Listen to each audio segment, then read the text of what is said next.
How's it going? Hope everybody's doing great. Chris from Blu-ray Critic, and on today's Blu-ray update, I'll be reviewing Marcel L'Herbier's Inhuman, which stands for The Inhuman Woman. And this is a French silent film from 1924, which was painstakingly restored in 4K, and I just couldn't believe how great the transfer looked.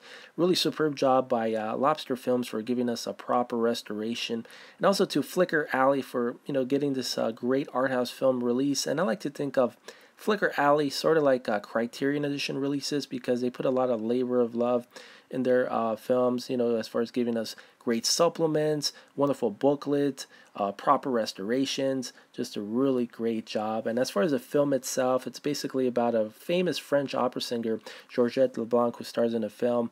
And she's a prima donna who acts very conceited. She holds these huge, lavish parties, and all these guys show up just basically begging to get her attention, and she just doesn't give it. She's just in her own little world. And once her fans find out that one of her fans committed suicide because of her, they all desert her, they boo her. There's a huge concert that takes place at an opera house where 2,000 people show up and they're just booing her.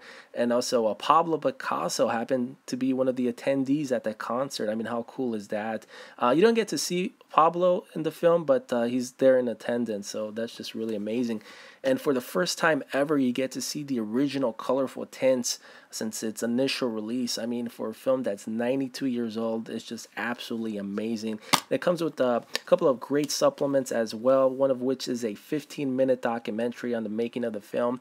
And another one is about this, the score, the musical score. There's two brand new scores for the film that they put a lot of labor of love providing that score, and you could just see it in their eyes because it's a really great behind the scenes look as far as how the score was produced in the studio.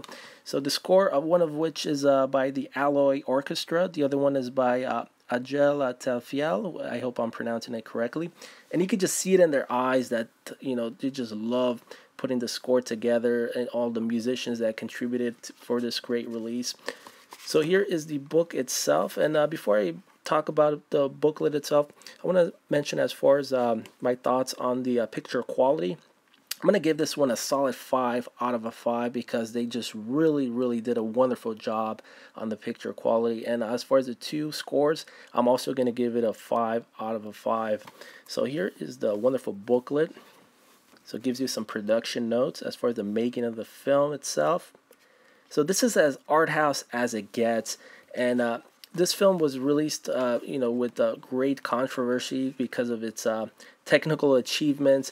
And the film itself, it looks like a painting. I mean, really 3D in certain scenes, but literally, I just couldn't tell if I'm looking at a painting or if it's a real film. I mean, that's how amazing it is. And for a film that's 92 years old, that's just absolutely amazing. They were far ahead of their time, and we get to finally enjoy this great film on Blu-ray in pristine HD quality. So that's my review of Marcel L'Herbier's L'Inhuman. Thanks for taking a look, and I'll see you guys soon in my next update. Take care.